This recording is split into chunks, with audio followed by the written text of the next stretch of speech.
Put your hands up. Put your hand behind your back. Awalnya hendak tilang pengemudi mobil yang ugal-ugalan, polisi di Louisiana ini malah menemukan kasus yang menggegerkan Amerika. Peristiwa ini juga viral setelah video body cam polisi terkait kejadian ini diunggah ke internet.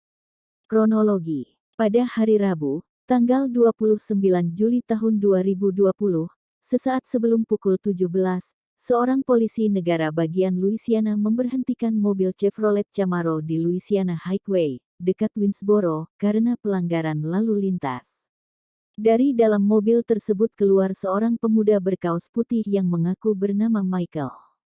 Saat diperiksa, pengemudi ini mengaku tak memiliki SIM bahkan tak membawa KTP.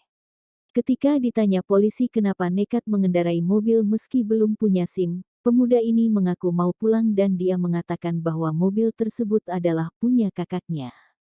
Ketika ditanya mau pulang kemana dan di mana alamat rumahnya, pemuda ini malah tampak bingung dan memberikan jawaban tak jelas dengan mengaku dia sedang tersasar.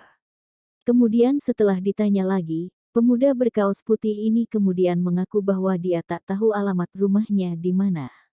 Polisi yang menanyainya pun curiga karena pemuda ini mencoba membohongi petugas. Where's home? It's easy to answer this. Where do you live? You don't know how to drive to your house? Polisi ini juga sempat curiga bahwa pemuda ini membawa narkoba di dalam mobilnya. Kemudian mobil tersebut dicek untuk memastikan. Namun polisi tidak menemukan narkoba dari dalam mobil tersebut, tetapi malah menemukan 3 lubang bekas peluru di sebelah kiri badan mobil. Pemuda berkaos putih itu mengaku bahwa lubang di mobil tersebut akibat ulah dari kakaknya sekitar 2 hari yang lalu. Polisi ini semakin curiga. Kemudian dia menghubungi kantornya untuk meminta mengecek status mobil tersebut dan menghubungi rekan polisi yang lain. Titik terang perlahan muncul setelah tiba-tiba polisi ini dihampiri pengendara lain yang mengenal ciri-ciri mobil Camaro tersebut yang mengatakan bahwa mobil itu dilaporkan hilang termasuk pemilik mobil yang keberadaannya tak diketahui.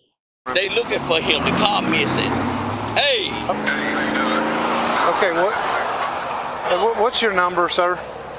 Polisi ini kemudian kembali menanyai si pemuda berkaos putih yang mengemudikan mobil ini. Lagi-lagi jawaban pemuda ini masih membuat polisi bingung karena pemuda ini mengaku bahwa dia mengendarai mobil Camaro tersebut sudah atas izin pemilik mobil. You better stop lying to me right now, you're gonna be in jail. So when I kept asking you where you live, you don't even know because this ain't even your house. Tak berapa lama kemudian polisi lain berdatangan sehingga total ada 3 orang anggota polisi yang mencoba memecahkan kebingungan terkait mobil Camaro yang dikendarai pemuda mencurigakan tersebut. Mobil Camaro ini kemudian kembali dicek di bagian luarnya untuk melihat lebih detail lubang-lubang bekas peluru termasuk memeriksa isi bagasi mobil. Alangkah terkejutnya polisi ketika membuka bagasi belakang mobil Camaro itu karena di dalamnya terdapat mayat seorang pemuda. Lalu dengan cepat polisi di lokasi langsung mengeluarkan pistol dan meminta pemuda berkaos putih itu angkat tangan kemudian langsung diborgol dan diamankan. Put your hands up. Put your hand behind you. Don't move. Do you understand? Don't move. F39. Hasil penyelidikan polisi. Mayat dalam bagasi mobil tersebut diketahui merupakan pemuda bernama Michael Robinson dari Monroe yang berusia 23 tahun. Dalam kasus ini, 2 pemuda ditangkap polisi yakni Michael Mitchell usia 18 tahun, dan Cameron Powe usia 19 tahun.